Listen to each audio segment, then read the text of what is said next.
welcome to Turn the Page, the official podcast of the Syosset Public Library.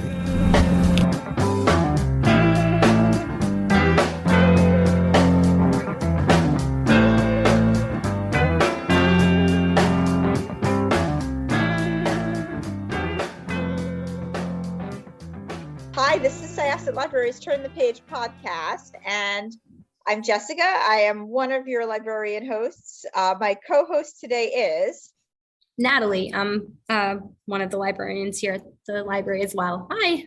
Hi, and we are very excited for our guest today, whose book has been getting so much buzz and is one of the best books I've read so far this year. Oh my God, it was fabulous. I loved every second of it.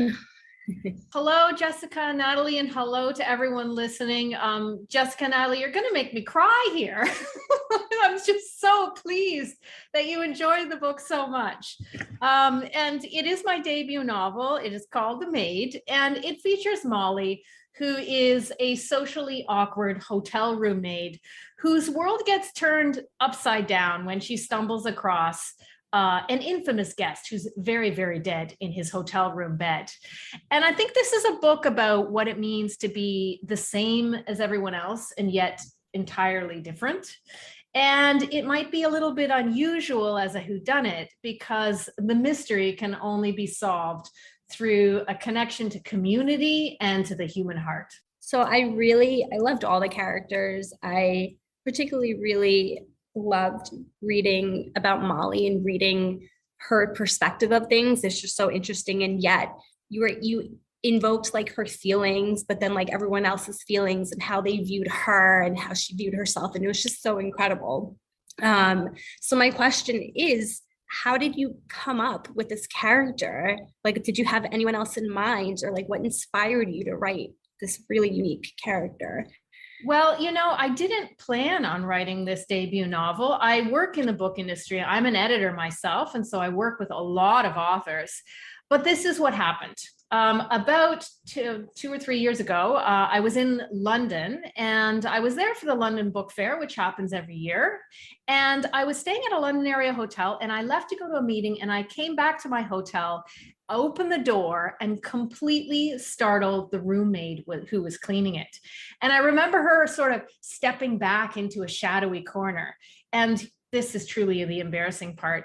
She had in her hands my track pants, which like a fool, I had left in a tangled mess on my bed.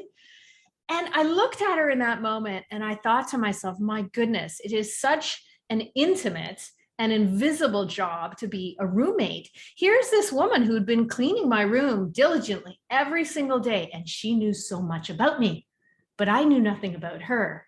So it's funny. It was one of those moments that, hits you, it lodges somewhere in your mind, but then you go on with the rest of your day. And then a few days later, I was on my plane ride coming home, and that's when it hit me. And it was Molly's voice, the voice from The Maid. It was clean and crisp and precise. It was very much polished to perfection. And I heard it just like that in my head. And I didn't have any paper, so I grabbed the napkin from under my drink, and I wrote the prologue to the book in a single burst. And that is actually when and how I began my debut novel. That is so cool. And I love that first line because as you get to know Molly more, like a line like that could mean a lot of different things, especially in a whodunit. But as you really get to know who Molly is and how she communicates, it just brings a lot more to the story. And I found myself revisiting that line over and over again. That's fantastic. I'm glad. Molly's the kind of person who sort of lives by truisms, and her mother's aphorisms and her grandmother's aphorisms and sayings sort of stick in her mind. And, at the beginning of the book, Gran is gone. She's died. And Molly finds herself navigating the world all by herself. But that echo in her head of her grandmother and her grandmother's advice is so utterly important to her and serves as a navigation tool for the rest of the book. You're so good. Just kind of leading to my next question, speaking of Gran, when I read this book, I got the impression that this book was very female driven. Like, yes, you have your supporting male characters, but you have Gran, who's really her voice of reason. You have Molly, the second Mrs. Black, was that like intentional, or, what was the thought process behind that? Definitely. I think, for me, I really wanted to look at the lives of women, and a cross section of women, and, seat them on a spectrum. This is a novel about black and white, good and evil, and all the shades of gray in between. And as through Molly's, growth arc, she comes to understand that not everything in the world is black and white, that there are, in fact, all kinds of shades in between. And yeah, matriarchs in general are something that for me as a writer and as a person are just hugely important. Gran especially. She was in a lot of ways my way of giving a matriarch as a gift to the reader. Some of us have been lucky enough to have great female role models in our lives, some of them still with us and some of them lost. My mother was one of those great figures for sure. She's no longer with me, but I think of her all the time, and she does ring in my mind the way that Molly's grandmother rings in hers. And I just hoped to give that to the reader as just a little something extra with the book, the gift of a really strong matriarch. That's something I definitely took away from that book. Like, it definitely spoke out to me, like, okay, this book is definitely female driven. It was so good. So just really quickly, before we get back to that matriarch who inspired Gran, because you kind of gave us a bit of an insight into that beforehand, I wanted to just ask a little bit about the names, because you sort of implied a little bit more about it, what you were just talking about, and the colors. There are a bunch of names that have color as a last name. So I wanted to ask you where that all came from. Were you like a huge fan of Clue? Yeah,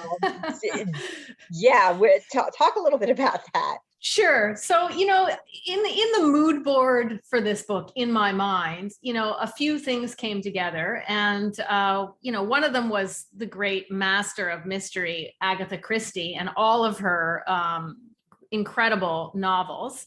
And I think if you took that, you mixed it with a little bit of the film Knives Out, and added a smattering of the board game Clue, as you have rightly guessed, Jessikah, you'd come up with something that looks like the world of the Maid. And so, yes, those influences were all in the back of my mind. And I wanted the reader to, have sort of fun on the whodunit side, to keep them guessing, is it the bartender with a knife in the restaurant, or is it the maid with a pillow in the bedroom? And, color is very important in this world. As I said before, Molly is navigating, trying to get through a world which she doesn't always feel comfortable in, which is constantly disorienting to her. And at times it is very, very stark and really is black and white. It has no color. It's been drained of that because her guiding force, her grandmother, is no longer with her. But as we move through the novel, there is more and more color in the world around her, and that is represented all in the character names. And Molly, Gray is her last name, is able to see something she hasn't seen before. Speaking of which, do you have a favorite character, or a character you enjoyed writing about the most, or anything? I had a lot of fun with Giselle. And, part of the fun with her was like figuring out where on the spectrum of good and evil she was and how I felt about her. And I remember when I came up with her as a character, my judgment against her was pretty severe. I didn't like her at all. But what I learned through creating the scenes with her was to have a kind of empathy and sympathy for her, and for a lot of the other characters too, who might be perhaps really not active on the side of good. But Giselle is an interesting one, and she's capable of some very dastardly behavior, but she comes to reconcile and to understand what she has done wrong, and that took me by surprise. Yeah, she was sort of a femme fatale type character. I was really reading her with just this sort of noir perspective. Yes, that's exactly right. She is the second wife of Mr. Black, who is very, very dead and in his bed at the beginning. And believe you me, that is not a spoiler, and it is no loss because he's such a smarmy man. And Giselle also finds herself alone in the world because she depended on her husband's beneficence and extreme wealth to get her through the world. And so in some ways, there are some parallels between Molly and Giselle. And in a strange way, despite the fact that in terms of social class, they find themselves on opposite ends of the spectrum. In fact, as women, they have some similar struggles. I felt bad for her as I kept reading more and more, of her in the book. At first I was like, who is that? Like, what? But then you can't help but feel bad for her. Yeah, I think that's true. And I'm glad you felt that way. And that really did take me by surprise because I thought she would really be quite on the side of full evil, but she wouldn't stay there. There's more to her. So wait a second. So did you know who done it when you started writing this book? That I did. I did know who done it at the beginning. So I think of myself as a tent pole writer. And what I mean by that is like, I need a few stakes in the ground. But I don't know everything. And those stakes in the ground are the pivotal twists and turns that are going to take us through the story. So those really help me as a writer because they motivate me to find the scenes and actions and moments and play-by-plays that are going to get me to those tentpoles.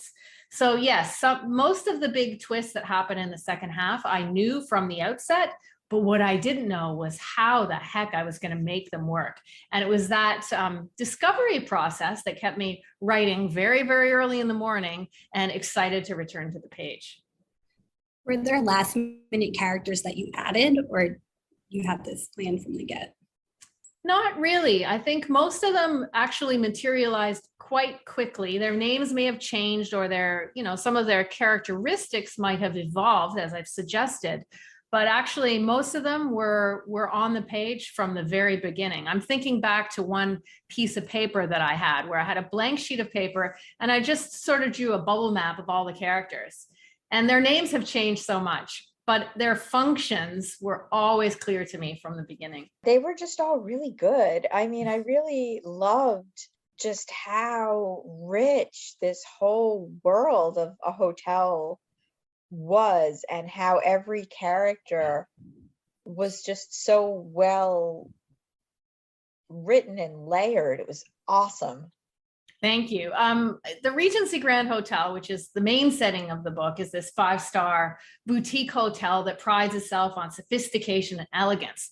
But the gift of such a place for any writer is the fact that it's a home away from home for all of these guests. And it's a place where all of these strangers can unite. And it also acts as a locked room setting, so once you enter the hotel, you really are in a discreet world. And Molly loves this place. She loves the glamour of it. But hotels are really interesting. I mean in our world, because they are two-faced. And I tried to portray some of that characteristic in the Regency Grand. There's the facade of the hotel, which is full of splendor and Art Deco elegance and, a marble gorgeous floor and a stunning lobby and, a staircase that winds up to the terrace, and you could look down and see the guests crisscrossing these opulent floors. But that is the facade that is meant for the guest.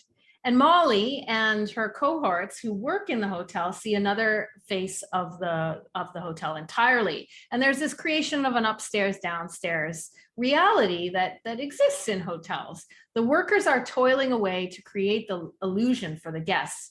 And so many dirty secrets can be happening behind all of those closed doors, which again is a gift for any mystery writer.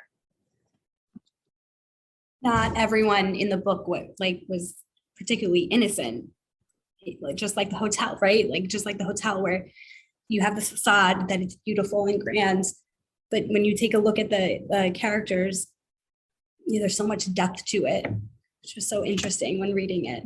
Yeah, I tried to keep the reader guessing about who's doing what and who might be involved in what happened to Mr. Black and what other sort of nefarious goings on are happening in this hotel. And I think it's clear that certain characters are pretty, ironclad clean, but others we don't know, and it takes us a while to figure out who is who. The interesting part of that, though, is in terms of mystery, if you think of Sherlock Holmes, one of our the great characters of the mystery world, he is just this incredible sleuth who walks into a room and then looks around and sees everything. He then teaches the reader or the viewer, all of the things that we missed. And in creating Molly, well, she's not exactly Sherlock Holmes. She's something entirely different. The reader in my book becomes Sherlock Holmes because, in fact, Molly doesn't always, while she understands heart, absolutely, and has great empathy for others, sometimes she misses social cues or social norms, and that means she can't always pick up on the breadcrumbs, but the reader can. And I really liked to play with that dramatic irony of casting the reader into the role of Sherlock. You brought up Colombo a lot as well. There were a lot of these traditional British sleuths, Agatha Christie was mentioned, and you just talked about Sherlock, but Colombo was sort of a wild card in your narrative. Yes, well, Gran and Molly loved watching Colombo, and I just think I loved Colombo too, and so I have all of these nods to sort of these classic tropes from the great mystery heroes and heroines of our time and before our time. And Colombo, I think, is one of them. And, it's a mishmash of popular references of all kinds.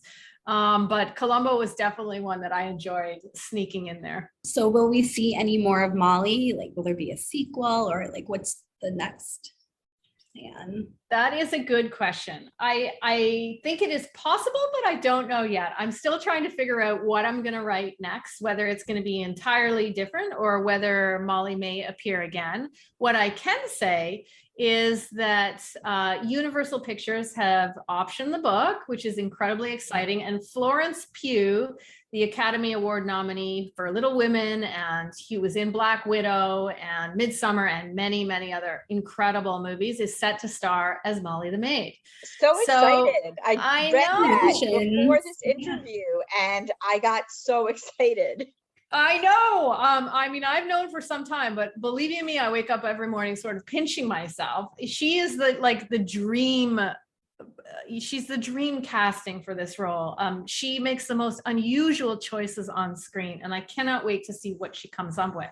So what I would say then is that, while I'm undecided yet what I'm going to write next, the exciting part is that hopefully we'll see the film version of The Maid in the future. I wanted to ask about because, again, like I mentioned earlier in the chat, that you sort of nodded towards an inspiration for Gran, and you have a very lovely teacup behind you next to the book, The Maid, and you gave us a little insight into that. Would you like to elaborate for our guests? Sure. Well, as I said, Gran is a very important character and a sort of, hopefully, if I've done my job right, a gift to the reader, because she's such a strong matriarch and so capable of unconditional love in ways that all human beings, Molly or not, are utterly deserving of. Some of my inspiration for Molly came from my own mother. My mother was very different in some hugely important ways, but the one way that she was extremely similar, well, two ways actually, that she was extremely similar to Gran, is she loved a good cup of tea. And so, I have right here, you can hear the clinking of a porcelain teacup with roses on it and a gold rim that belonged to my mother. And so tea was something she shares with Gran, and that ability to love with such utter whole giving of her being, which is another quality I gave to Gran. Yeah, she was such a warm character. Yes, she is, as they say, a good egg. How long did it take you to write this novel? Well, yeah, that's a tricky question. So there are really two answers for that. As I mentioned before, I'm in the book industry. It took me about 5 or so months to actually finish my first complete draft and prepare that to send to agents. However, while that sounds like a very, very short time, it took me about 20 years of working in the publishing industry to learn the craft and the storytelling that allowed me to create this narrative world. And I really do credit my authors and the publishing industry as a whole for teaching me so much during those 2 decades. Did you do a lot of interviewing of people who worked in hotels to sort of prime your research for this? I did a little bit, but the primary research I did was skulking around hotels myself. So yeah, I wanted to understand what it felt like, to be a maid and to see the difference between those outward facing guest centric spaces in a hotel versus the places where the maids and the launderers and the waitresses and waiters work. And so I did spend a lot of time opening doors that I should not have and walking around as though I were a worker in a hotel. Now, amazingly, despite the fact that I didn't wear a uniform, and I was dressed very neutrally when I pulled off these stunts, it's amazing how you can be invisible in plain sight. And I learned a lot about what that felt like and what that might be like for a maid like Molly, because there is an invisibility to this job. Molly walks into the hotel and instantly she's ignored by almost everyone, not only because she's Molly, but because she is the maid. And that status is very, very low in the eyes of the guests, and they prefer to often forget who is doing the hard work. I know you've said it before, but or you've kind of hinted at it rather, but if there's one thing you wanted readers to take away from this novel, what would it be? My goal with this novel was to make readers step behind Molly's eyes, to see from her point of view, to live inside her skin a bit, and to really feel what it was like to do her job as a maid and to be her with her unique sensibilities and unique point of view. So if I've done my job right, I hope the reader comes to live as Molly and then comes to love Molly. And finally, I think what's unusual about this book, another thing that's unusual about it is hope, and you don't often see that talked about in a murder mystery, and that's why this one's a little bit different. But hope is something that I hope the reader is left with when that last page is turned. Yeah, Molly had such heart. One of the things I loved the most about her was just how much pride she really took in her job. I mean, and she sort of seemed aware that, this wouldn't be a job that everybody would have such pride in, but she truly loved it. And I loved her observations on the people that maybe weren't the best, like Cheryl, for instance. Yes, there is a cleaner in the book, another maid, the head maid at the Regency Grand Hotel named Cheryl, who is otherwise known by most people as Chernobyl, because she tends to blow up everything. However, Molly is so good that she would never call Cheryl by any other name other than Cheryl. Yes, and she's a bit of a dastardly character, slovenly. She is the polar opposite of Molly, who's diligent and clean, who loves her job, who does her job to perfection every day, and takes great pride in cleanliness and etiquette. Cheryl does not. She's slovenly, and she even uses the toilet rag to clean the sink in her guest rooms, which Molly finds to be most despicable, perhaps even more despicable than murder. Yeah, when they called her Chernobyl, I just thought it was funny, but Molly certainly has the etiquette not to do it to her face, to be in her mind. Exactly. And that's a key point about Molly. She is capable of very dark, nasty, deathly thoughts, but not actions necessarily. I just want to say how much I love this novel. I loved it. I loved it. I loved it. And I tell everyone how much I loved it. Just thank you. Thank you for writing this. It was just my goodness. so good. Thank you. Thank you, Nathalie. I really, really do appreciate that. And we were so excited when the opportunity to speak with you came up. So thank you for taking the time to chat with us. And I certainly hope, even if your next novel is about someone totally different, or if Molly shows up again, we do hope that you'll join us once again. I certainly will. And thank you so much, Jessikah. All I right. can't wait to watch the movie. Oh my gosh. Me too. Yeah, me too. Right. Once again, this was Jessikah with Syosset Libraries Turn the Page podcast. My librarian co-host was Nathalie. And our guest today was Nita Prose, author of The Maid. Thank you. Have a wonderful day. And we are going to close this chapter of Turn the Page. It's time to close this chapter of Turn the Page. Join us for the next episode.